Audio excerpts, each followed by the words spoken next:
Sebenarnya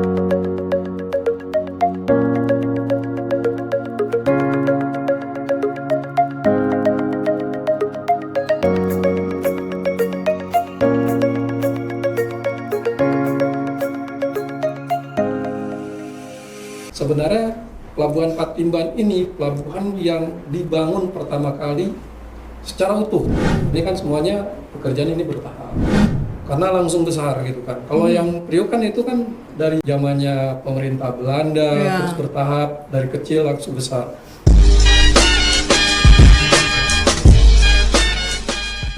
Hai kawan laut, selamat datang di podcast KSOP kelas 2 Patimban. Kali ini adalah siaran perdana kami. Nah, buat teman-teman yang udah pada tahu apa sih Pelabuhan Patimban itu? Pelabuhan Patimban adalah pelabuhan terbesar yang ada di Provinsi Jawa Barat. Nah, untuk mengetahui lebih dalam bagaimana sih Pelabuhan Patimban itu, hari ini saya sudah ditemani oleh Bapak Kepala Kantor KSOP kelas 2 Patimban, Bapak Kepdian Wahdiana. Apa kabar Bapak? Wah, mantap, alhamdulillah. Akhirnya kita bisa bertemu di podcast ini ya Pak ya. Siap. Bagaimana Bapak kondisi KSOP kelas 2 Patimban saat ini? Semua masih dalam kendali kontrol. Artinya mantap. dari sisi pembangunan progres sangat positif. Alhamdulillah. Nah Pak, untuk teman-teman yang pada baru bergabung ini nih Pak, sebelumnya pada tahu biar pada paham nih KSOP kelas 2 Patimban itu apa sih Pak sebenarnya? Jadi kalau kantor KSOP kelas 2 Patimban itu sebenarnya unit pelaksana teknis di bawah Kementerian Perhubungan di Direktorat Jenderal Perhubungan Laut. Tapi karena di Patimban ini menjadi kelas 2, di mana ke depan juga bisa mengoperasikan kapal-kapal internasional. Wah, berarti cukup besar berarti untuk kelasnya ya Pak ya? Dan itu kemungkinan juga akan naik grade terus berkembang Pak. Wah, betul. Perkembangan ini untuk Pelabuhan Patimban itu akan berkembang sampai tahun berapa sih Pak maksimum? Nah, kalau lihat daripada master plan yang telah dibuat oleh JIK, ini kan sebenarnya dimulai di tahun 2018 sampai tahun 2042. Oh iya, tetapi lama ini juga kan ya Pak ya? Lama juga, dikarenakan ini kan semuanya pekerjaan ini bertahap. Nah, kalau kita melihat dari sisi pembangunan misalkan yang sudah dilakukan oleh kontraktor yang sudah berjalan atau sekarang sudah existing, yaitu pembangunan tahap 1-1. Di mana tahap 1-1 ini kan ada paket 1. Paket 1 itu infrastruktur atau reklamasi khususnya untuk car terminal dan juga kontainer terminal. Nah, ini pembangunannya cukup lumayan gitu kan, dari tahun 2018 sampai tahun kurang lebih 2021-an. 2021. Nah, lalu juga kalau tahap 1 ini kan tidak hanya paket 1, ada paket 2. Paket 2 ini untuk pembangunan breakwater, seawall, dan juga dredging. Ini sudah selesai, artinya paket 1, paket 2. Dan paket 3 ini penghubung antara jembatan antara sisi darat dan sisi laut gitu kan, sehingga ada penghubung. Nah, ini juga sudah dilakukan, dan juga ada akses dari Pantura sampai ke pelabuhan.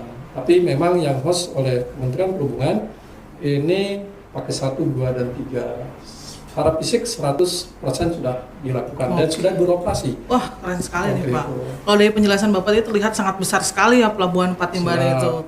Dengan luasan berapa Pak kira-kira yang ada di reklamasi itu? Dan kalau saat ini kan, kalau dari sisi yang sudah existing, yang sudah dioperasikan di tahap 1-1 ini kan ada 25 dan 35 atau 60 hektar. 60 hektar. Dengan dermaga kalau untuk car terminal itu 300 meter, dan juga untuk kontainer terminal ini 420 meter. Jadi memang ke depan ini pastinya saya yakin bukan menjadi saingan Tanjung Priok, tetapi saling cost share, artinya saling berbagi, di mana pastinya ke depan kawasan industri tidak hanya di Kerawang saja, dengan adanya kawasan rebana di Jawa Barat bagian selatan, ini kan juga ke depan ini juga ada seperti yang sekarang aja sudah berjalan, yaitu Subang Smart Politan. Dan ini juga pastinya untuk membackup daripada pelabuhan Patimban, atau ke depan Patimban juga nanti ada kawasan yang terdekat dengan kawasan-kawasan ini sendiri untuk pembangunan atau meningkatkan secara kargo yang ada di pelabuhan Patimban itu sendiri. Oke, sebentar Pak nih, pelan-pelan nih. Nanti teman-teman bingung karena ternyata sangat luas sekali pelabuhan Patimban ini ya, Pak ya. Dan berpengaruh cukup besar ternyata ya di Kabupaten Subang pada khususnya. Betul. Nah, kalau saya dengar dari cerita Bapak tadi nih, berarti pelabuhan Patimban yang luasnya 60 hektar itu Pak, itu dimiliki oleh Indonesia. Karena sepengetahuan kami nih yang sedang mencari source, infonya ini dibiayai oleh Jepang, Pak. Itu statusnya bagaimana nih, Pak? Ini milik pemerintah kita atau gimana, Pak? Jadi secara status pasti milik pemerintah, tetapi kan pasti ada kerjasama atau istilahnya kita bilang MOU antara Jepang atau JICA yang memberikan loan. Tetapi pada saat nanti ke depan, ya kalau kita bilang ini pinjaman loan untuk menunjang daripada pembangunan pemerataan ekonomi yang ada di Subang, khususnya Jawa Barat. Dimana kalau kita melihat dari trennya, sebenarnya Pelabuhan Patimban ini pelabuhan yang dibangun pertama kali secara utuh, karena langsung besar gitu kan. Kalau yang Priok kan itu kan dari zamannya bertahap mungkin gitu bertahap, ya, kayak zamannya pemerintah Belanda, terus bertahap dari kecil langsung besar.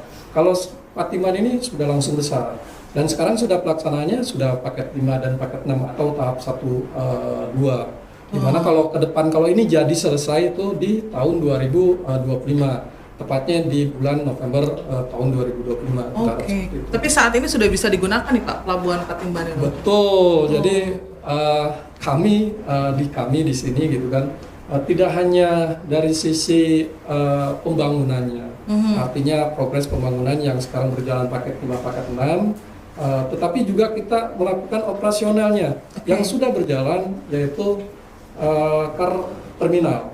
Di mana car terminal kalau target sesuai dengan kerjasama PBU, mohon maaf, jadi di Patimban ini sudah menjadi pelabuhan komersial. Oh gitu Pak. Dikarenakan sudah ada kerjasama pemerintah dan badan usaha. Berarti sudah ada bisnis yang berjalan di pelabuhan Patimban itu ya Pak ya? Betul. Dengan kalau tahun 2021 bulan Maret, di mana dilakukan perjanjian KPBU antara Kementerian Perhubungan, Direktorat Jenderal Perhubungan Laut atau disebut dengan PJPK gitu kan, penanggung jawab kerjasama proyek dengan PT PPI atau Pelabuhan Internasional, Pelabuhan Patimban Internasional. Di sini tuh PT PPI itu siapa Pak? Apa bedanya dengan KSOP kalau begitu? Ya kalau KSOP ini kan berdiri, kalau secara TUSI KSOP itu kan sebagai pelaksana pengawas dan penegak hukum. Regulator mungkin ya Pak ya jatuhnya ya. Kalau dari basicnya regulator untuk mengatur kegiatan-kegiatan khususnya untuk keselamatan dan keamanan di bidang pelayaran, baik itu dari sisi laut ataupun dari sisi pelabuhannya itu sendiri. Tetapi kalau dari sisi bisnis, ini kita kembalikan kepada komersial dikarenakan sudah ada kerjasama dengan PPI atau KPBU ini, sehingga kita secara komersial itu sudah ditangani oleh PT PPI ini. Nah kalau kita lihat di Priok atau di Tanjung Perak, itu sebenarnya PP ini sama juga dengan Pelindo. Oh, Pelindo yang biasanya kita lihat di pelabuhan-pelabuhan itu berarti ya Pak ya? Sebagai operator pelabuhan atau pengelola pelabuhan. Kita dari sisi regulatornya untuk pengamanan, untuk berarti otoritasnya sebenarnya ada di bawah KSOP kelas 2 Patimban gitu ya Pak ya. Nah, selain dari sisi operasional dan pembangunan nih Pak, KSOP kelas 2 Patimban itu secara operasional kantornya itu bagaimana sih Pak? Ada berapa seksi atau berapa bidang sih yang ada di dalam kantor KSOP kelas 2 Patimban itu? Ya, jadi kalau kita di kami, kalau sesuai dengan PM 71 tahun 2021 atau perubahan dari PM 36 tahun 2012 ini mengenai organisasi dan tata kelola pelabuhan atau KSOP, di mana itu secara tusi atau fungsi itu sebenarnya kalau di kita ini ada 4 bagian atau kasih, atau kalau kita bilang ada subbab TU, TU ini yang nangani keuangan, tata usaha ya Pak ya, pelaporan, kepegawaian, ataupun mungkin di dalamnya juga ada hukum-hukum, Ya. tapi hukum yang general gitu kan. Lalu di sini juga ada kasih lalu lintas angkutan laut dan usaha kepelabuhanan yang menangani kegiatan-kegiatan usaha kepelabuhanan dan juga lalu lintas yang ada di perairan kita. Lalu juga ada KBPP. KBPP itu keselamatan berlayar, patroli dan pengamanan. Oh, jadi keamanan dan pengamanannya ada di KBPP nih, betul. Pak. Jadi kalau di sini ada pandu, ya pasti jatuhnya ke teman-teman KBPP. Atau kegiatan-kegiatan untuk bongkar muat di luar daripada pelabuhan untuk pengawasannya, untuk praktek atau istilahnya kalau kita bilang untuk pencegahan, baik itu pengamanan ataupun polusi, itu biasanya KBPP. Belum lagi nanti ada status hukum dan juga sertifikasi kapal. Betul. Nah ini juga ke depan kalau misalkan kapal kan datang, Betul. pada saat dia ingin memperpanjang sertifikat atau pada saat dilakukan pemeriksaan oleh PSC, yang menangani ini kasih status hukum dan sertifikasi kapal. Oh, kayak Untuk mungkin melangkah SIM kapal. sama STNK-nya Iya. kalau di kendaraan kali ya, Pak ya. Betul. Wah, berarti sebenarnya nih teman-teman udah lengkap sekali yang ada di Pelabuhan Patimban Betul. ini ya, Pak ya. Baik dari segi otoritas, dari KSOP kelas 2 Patimban, Betul. ataupun dari PT PPI ya Pak ya tadi, PPI, yang betul. berperilaku sebagai operator di Pelabuhan Patimban. Siap. Nah, yang saya bikin penasaran nih Pak, kan tadi Pelabuhan Patimban cukup besar ya Bapak gambarkan. Itu sebenarnya apa sih yang membuat Pelabuhan Patimban ini menjadi pelabuhan yang istimewa yang ada di Kabupaten Subang dibandingkan dengan pelabuhan yang lain? Jadi kalau kita melihat dari master plan pemerintah Jawa Barat, di mana sesuai dengan Perpres 87 tahun 2000, saya lupa ya, mungkin 2017 mungkin mengenai percepatan daerah rebana, di mana nanti ke depan itu Patimban ini sebagai penunjang daripada rebana yang ada di kawasan Jawa Barat, gitu kan. Seperti nanti di sini kan ada Subang Smart Polita, lalu di sini juga ada Kertajati. Lalu kita lihat dari sisi pelabuhannya, berarti ini ada Patimban. Nah ini pastinya kalau saya ngelihat ke depan ini kan kenapa sih menjadi alternatif atau tidak menjadi saingan, tetapi codeshare dengan Tanjung Priok, karena kan kalau Tanjung Priok kan dari sisi happy traffic gitu Ya, kan. sudah di kota besar ya Pak ya, Itu sudah kan cukup lumayan. ramai. Kedua juga kalau kita ngelihat untuk perluasan di Priok ini kan sudah sangat padat, dikarenakan adanya penduduk di sekitar. Ya. Di Patimban ini cukup luas, sehingga kita berharap juga dari pemerintah pusat atau pemerintah daerah, khususnya Provinsi Jawa Barat dan juga Kabupaten Subang, itu memberikan semacam insentif gitu loh, insentif buat investor, biar nanti kalau masuk kan berarti dari sisi ruang yang ada di kami ini kan sebenarnya di Pelabuhan Patimban ini cukup luas, sehingga bisa menjadi kantong-kantong kawasan industri. Dari kawasan-kawasan industri ini kan juga nanti akan mensupport daripada Pelabuhan Patimban agar lebih maju. Kalau kita melihat dari sisi multiple effect bagi masyarakat di sekitar Patimban atau Subang atau Jawa Barat, pastinya sekarang saja kalau kita lihat lah, dulu kalau kita melihat Patimban ini mungkin jam 7 ini Udah sepi gitu ya Pak? Nah, sini ramai sekarang. Ini baru hanya pembangunan.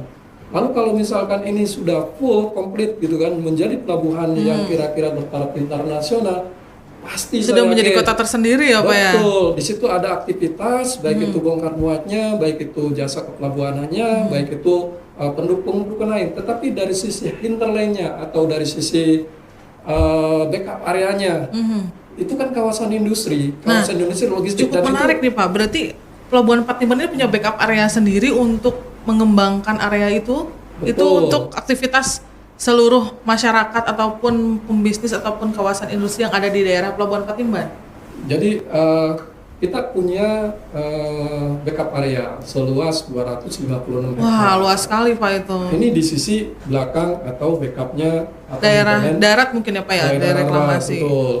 Ini nanti ke depan untuk kegiatan-kegiatan logistik ataupun seperti contoh untuk depo, untuk penumpukan atau assembling kendaraan, ataupun untuk seperti contoh untuk tekstil atau lainnya lah.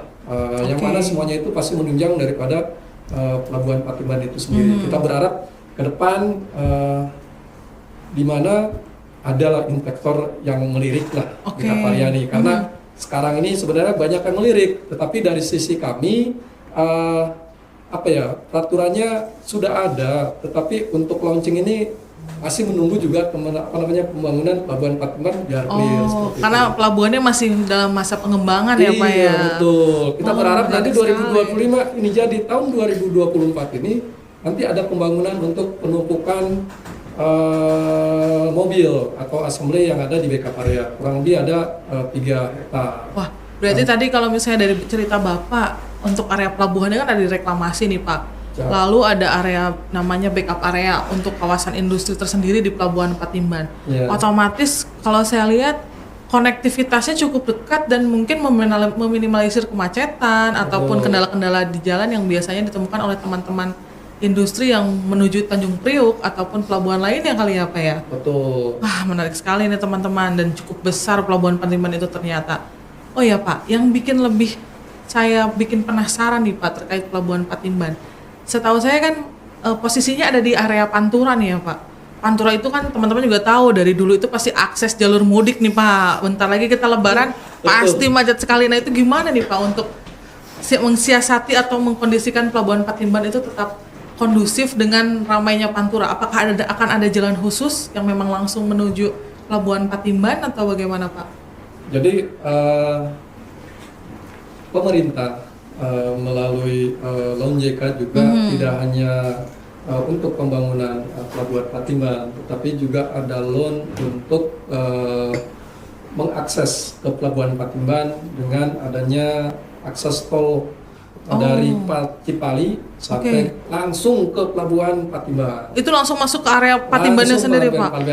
Ini kurang lebih ada 37 sekian kilometer lah, di mana JK ada 24 kilometer dan ada konsorsium badan pengelola jalan tol ini kurang lebih ada 14, di mana konsorsium ini nanti ini kan ya salah satunya mungkin di situ ada Surya Cipta ataupun ada Pemda dan sebagainya. Cukup menarik ya Pak. Dengan akses langsung itu tentunya sangat memberikan potensi besar berarti ya Pak ya. Betul. Untuk Pelabuhan Patimban mampu bersaing dengan pelabuhan-pelabuhan industri lainnya. Mudah-mudahan insya Allah lah. Kalau sekarang saya berada di sini gitu kan, jadi sangat yakin gitu kan. Saya yakin dengan pembangunan nanti di tahun 2025 selesai dan kegiatan operasional baik car terminal dan kontainer terminal ini berjalan dengan optimal. Saya yakin sekarang saja car terminal sudah memenuhi targetnya 218.000 unit. Sekarang tahun 2023 kita sudah mencapai 224. Sudah melebihi berarti apa dari targetnya? 102,5%. Jadi cukup.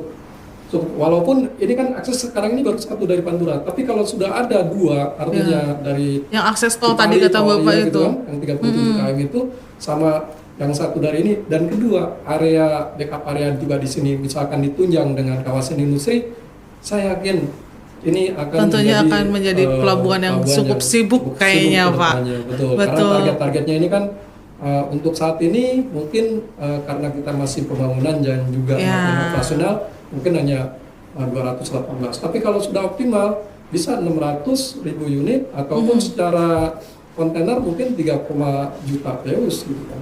Oke, berarti Pelabuhan Patimban ini melayani car terminal dan kontainer terminal. Berarti kita tidak ada penumpang nih Pak di sini. Karena kebanyakan nih dari teman-teman dan kawan laut melihat dari Pelabuhan Patimban ini, wah, apakah bisa menjadi pelabuhan untuk penumpang domestik ataupun internasional nih Pak? Gimana nih Pak? Jadi kalau untuk saat ini secara master plan memang diperuntukkan untuk car terminal dan juga kontainer. Tapi kita kan nobody knows lah ke depan. Dengan adanya demand dari masyarakat dan juga ada sponsor mungkin dari pemerintah daerah atau pemerintah pusat, sehingga ada semacam pelabuhan pelabuhan untuk penumpang. Dan nggak ada yang nggak mungkin selama ada koordinasi, sinergi dan komunikasi yang intens antara kami dari sisi KSOP ataupun dari sisi pengelola operator PPI ataupun dari sisi pemerintah atau Kopinda yang ada di Subang ini. Kabupaten Subang. Apalagi ini Pelabuhan Patimban masih pengembangan ya Pak ya. Berarti akan terus berkembang dan semakin menjadi besar. Betul. Itu maksimumnya ultimate-nya tahun berapa nih Pak? Kira-kira kita berhenti untuk pengembangan? Nah kalau kita ngelihat dari sisi taruhlah loan ini kita sudah ada tahap 1 yaitu paket 1, 2, 3, 4, tahap 1, 2 itu 5, 6 dan 7A dan 7B ini sampai 2028. Tetapi ada satu sisi yang di sebelah kiri atau sisi timurnya ini bisa di KPBU-kan. Jadi gitu, kalau Pak. secara KPBU atau secara master plan yang ada di kami itu kemungkinan ya 2024 completed. Sudah full ya Pak berarti ya? Full. Jadi kalau completed itu nanti secara kapasitas kontainer itu 7,5 juta TEU. Kalau untuk sekarang nih Pak, yang bahkan belum ultimate, sudah berapa banyak untuk kontainer ataupun untuk kar terminal di masing-masingnya? Tadi kan Bapak sempat juga menyebutkan sudah melebihi target nih untuk yang kar. Untuk yang kontainer ini statusnya gimana nih Pak? Nah ini kita ada kendala dalam artian bukan kami, tetapi dari teman-teman PPI karena sebagai pengelola operator ini sebenarnya dia yang melakukan semacam UT contest untuk pemilihan daripada operator kontainer terminal itu sendiri. Sampai saat ini masih proses.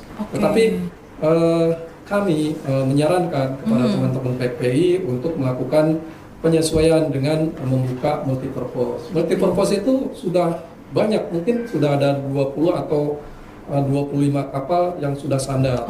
Dan itu khusus untuk baik itu dari Bulog ataupun dari Pertamina Hilir ataupun dari kegiatan-kegiatan yang ada di pembangunan Pelabuhan Patimban ini. Kalau dari sisi total mungkin lebih daripada 250 ribu ton lah tonasenya gitu kan yang bongkar muat di Pelabuhan Patimban ini. Wah berarti sebenarnya nih saat ini tuh sudah sibuk sekali sebenarnya Pelabuhan Patimban ya Pak. Dalam satu area sedang pengembangan tapi operasional pun tetap berjalan. Wah mantap sekali. Nah Pak, untuk operasional ataupun yang tadi kata Bapak bilang kita punya backup area, itu kan tadi Bapak bilang akan bersinergi sama Rebana. Nah setahu saya kan itu kan Rebana adalah program dari daerah ya Pak ya untuk mengembangkan kawasan industri di area-area Kabupaten Subang. Ketika itu kawasan Rebana itu berkonektivitas langsung dengan Patimban nih Pak, kira-kira kiat-kiat apa nih yang dipersiapkan oleh Pelabuhan Patimban ke depannya? Jadi kalau Pelabuhan Patimban sebenarnya bagaimana teman-teman PPI dan kita bersinergi dan juga pemerintah daerah untuk misal contoh Rebana itu kan ada beberapa kantong-kantong kawasan industri yang ada di Sumatera, lalu juga ada yang di Kertajati, ada juga yang di daerah Indramayu. Ada kalau nggak salah ada 13 kawasan industri yang akan dibangun oleh Perpres 87 tahun 2016 tersebut menjadi menunjang daripada Pelabuhan Patimban itu sendiri.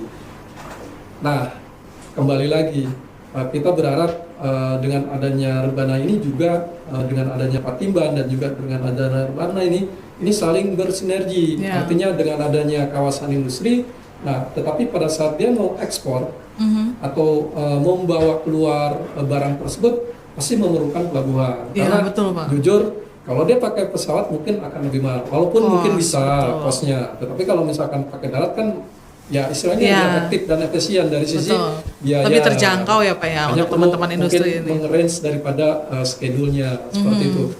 Pada prinsipnya sih saya berharap ada sinergi gitu kan, integrated antara kawasan industri itu sendiri dengan Pelabuhan Patimban ke depannya. Mantap sekali nih. Lah, pokoknya saya Luar biasa yakin sekali Pelabuhan Patimban ini gitu kan, ternyata. karena saya berada di sini, saya yakin mungkin 5 tahun, nggak usah jauh-jauh. Sekarang tol sudah pelaksanaan sudah berjalan di paket 4 di depan Pantura. Ini sudah dikonstruksi Pak tol itu? Sudah dikonstruksi. Wow, berarti bentar lagi atau tahun depan mungkin ya Pak ya? Tahun depan, kalau informasi bulan Juli. Sudah bisa bulan ready. Oktober itu sudah bisa on running, on the road lah. Berarti ini kawan laut yang punya industri-industri harus cepet-cepet kayaknya ya Pak ya untuk mulai meninjau Pelabuhan Patimban sebelum ramai ini. Ini juga kan bagian daripada promosi, artinya biar teman-teman sudah sampai sejauh mana sih pembangunan Patimban. Kita masih membangun, tapi dalam membangun kita sudah mengoperasikan. Iya, betul. Wah, asik sekali nih Pak. Oh ya Pak, Pelabuhan Patimban itu kan areanya awalnya free ya, dalam artian sudah bebas dari penduduk. Mungkin. Siap. Nah, awal mulanya itu Pelabuhan Patimban itu apa sih Pak? Maksudnya apakah memang kawasan yang kosong, rawa, sawah atau gimana? Karena kalau tadi saya dengar Pelabuhan Patimban ini baik dari perencanaan sampai konstruksi ini baru nih. Berarti pelabuhan baru yang ada di Indonesia ini nih satu-satunya mungkin ya. Karena yang lain kan mungkin ada cerita dari Belanda dan lain-lain ya Pak. Nah, ini dulunya apa Pak? Ya, kalau ini mohon maaf kalau misalkan saya karena saya juga kan pasti ada keterbatasan. Jadi dulu ini di sini ada UPP Pemanukan. Oh, jadi dulunya itu sebenarnya sudah ada ya Pak? Tetapi ini bagian wilkernya. Oh. Jadi dulu itu ada restel kurang lebih ada 500 meter untuk batu bara untuk menunjang daripada PLTU yang ada di Indramayu. Oke. Tetapi ke depan dengan adanya perubahan dari Cilamaya menjadi Patimban, ya kan, sedangkan pembangunan yang sekarang ini berada di area laut gitu kan. Oke. Ya kurang lebih kalau hitungan saya mungkin 200 hektar ke depannya kalau misalkan ini.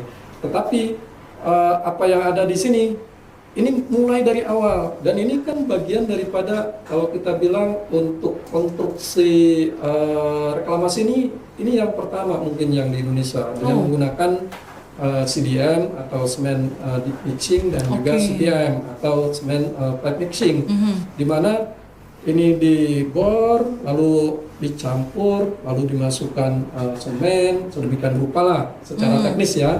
Jadi kalau kita melihat ini kita berharap ini langsung keras dan kita langsung tidak menunggu, kalau diuruk kan pasti menunggu bertahun-tahun untuk semacam settle gitu kan.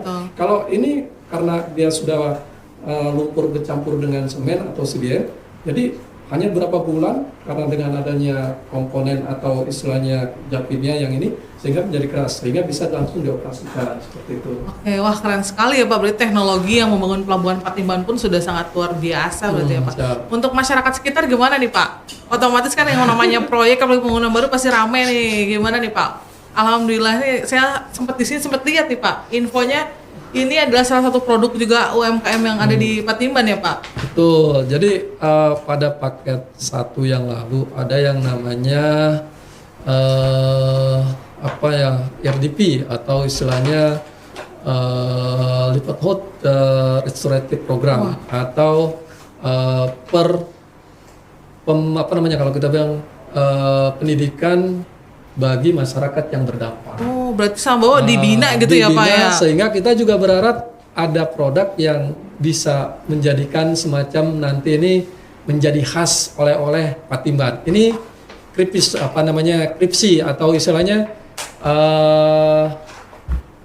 gorengan ikan. Oh iya, ikan. Jadi kalau gilis dipakai ya, pakai nasi, renyah banget kan seperti itu. Campur mantap dengan memang. sambal gitu. Baik dari operasional, pelabuhan, dan otoritas kantornya sendiri berarti sudah ready nih untuk betul. bersaing di dunia industri ini ya Pak ya, mantap. Saya mulai penasaran sebenarnya Pak, di luar dari konteks Pelabuhan Patimban ya. Ini ceritanya gimana Bapak bisa jadi kepala kantor di sini? Karena sungguh luar biasa sekali nih ternyata Pelabuhan Patimban ini. Memang dari awal atau bagaimana nih Pak ceritanya Pak? Saya juga saya background saya di bidang pendidikan. Atau istilahnya kalau di BPS atau di Kementerian Perhubungan itu Badan Pengembangan Sumber Daya Manusia. Tetapi itu saya berkarir tahun 1998 sampai terakhir ini mungkin 2023. Saya masih berada di BPSDM walaupun mungkin pernah mendapat tugas di Jepang sebagai atase perhubungan. Mantap. Nah, tetapi setelah dari sana itu kaget ya langsung ke pelabuhan. Kok pelabuhan? Ya untungnya saya ini kan juga backgroundnya pelaut gitu. Oh, kapten. Jadi, ya Pak memang tadi siap kapten. Ya gitu. saya sebelum masuk pegawai negeri saya 7 tahun berada di atas kapal gitu kan. Berarti Bapak sudah melanglang buana nih Pak melihat pelabuhan-pelabuhan yang ada di luar negeri berarti Betul. sebenarnya ya Pak ya.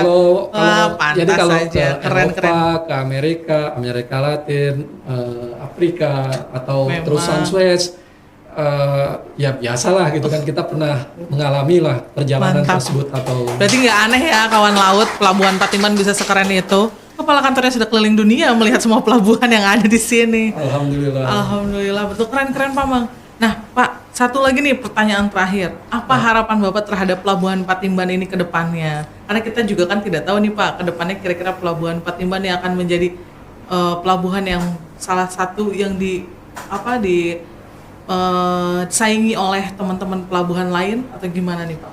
Jadi kita berharap pelabuhan ini ke depan ya mungkin kalau saya berharap ini menjadi pelabuhan yang smart and green port gitu kan, dan juga pastinya integrated dengan hinterland.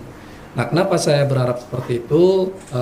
Biar nanti pelabuhan ini bisa berkembang yang lebih maju atau dengan adanya kawasan industri di sekitar dan juga dengan penggunaan IT real time plus dengan tetap kita menjaga sustainable environment atau menjaga lingkungan yang terbarukan dan berkelanjutan. Kita berharap seperti itu. Dari sisi teknologi, dari sisi lingkungan juga ramah, dari sisi integrated antara pelabuhan dengan kawasan industri juga saya berharap lebih dekat. Yang menjadi utama buat saya itu kembali lagi tadi yang saya sampaikan, kita berharap dari pemerintah pusat, pemerintah daerah, baik itu Provinsi Jawa Barat ataupun Subang, ya setidak-tidaknya mensupport, memberikan semacam insentif lah kepada investor, sehingga investor itu dapat berinvestasi membuat semacam kawasan-kawasan industri di sekitar Pelabuhan Patimban. Karena kalau misalkan sekarang saya yakin juga teman-teman di kawasan Cikarang secara infrastruktur atau SDM pasti lebih nyaman di Priok. Karena sudah terbiasa ya Pak ya. Betul. Tapi kalau dengan adanya lebih dekat, saya yakin juga pasti akan bergening seperti itu. Salah satu juga potensi akan besar ya Pak ya. Menambah kawasan industri juga akan menambah produk atau kargo yang berbeda dengan apa yang ada sekarang dilakukan di kawasan industri misalkan di Cikarang ataupun di Kerawang seperti itu. Itu harapan kami lah. Ya betul Seperti Pak. itu. Amin. Semoga saja ya Pak ya teman-teman di daerah berarti ya Pak ya yang cukup melirik Pelabuhan Patimban. Oh ya Pak, kita nih momennya kan bentar lagi Lebaran nih Pak. Saya juga penasaran nih, Pelabuhan Patimban mempersiapkan diri dalam menghadapi Lebaran itu kan biasanya ada angkutan Lebaran atau gimana tuh Pak? Kondisi di Patimban menuju Lebaran ini gimana Pak? Jadi memang kami juga bagian daripada posko Anglep. Tahun 2024 sesuai dengan amanah dari Kementerian Perhubungan, dari Direktorat Jenderal Perhubungan Laut.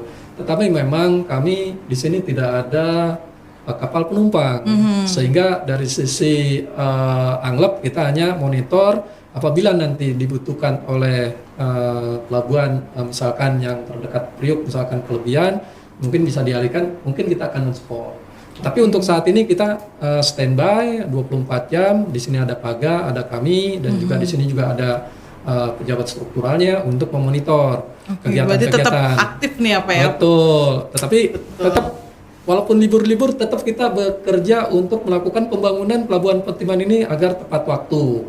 Biar nanti tahun 2025 selesai. Sehingga kegiatan yang sekarang mungkin hanya 25% menjadi 50% ke depannya, khususnya untuk pelabuhan dan dermaga yang ada di Pelabuhan Patimban. Wah berarti kawan laut, ternyata Pelabuhan Patimban itu sudah siap loh dan siap untuk menghadapi tantangan ke depannya sedang apa nih, tingkat dari industri yang ada. Nah untuk kawan laut yang makin penasaran sama Pelabuhan Patimban, bisa menunggu podcast kita lagi Pak selanjutnya, karena kita akan terus secara berjangka untuk melihat bagaimana sih progres di Pelabuhan Patimban ini. Oke Bapak, terima kasih banyak nih Pak akhirnya. Alhamdulillah. Yang di belakang layar saya sudah ayo time out, padahal kita masih cepat ngobrol ya Pak ya. Masih banyak sekali nih yang bisa kita bahas di Pelabuhan Patimban ini. Oke Bapak, terima kasih banyak. Mohon maaf lahir batin Bapak. Semoga Lebaran dan puasanya lancar. Dan semoga Pelabuhan Patimban semakin maju ke depan. Terima kasih. Wassalamualaikum warahmatullahi wabarakatuh. Nah, kawan laut, jangan lupa untuk subscribe, like, comment, and share video kita ini dan follow Instagram kita di @djpl_ksop kelas 2 Patimban.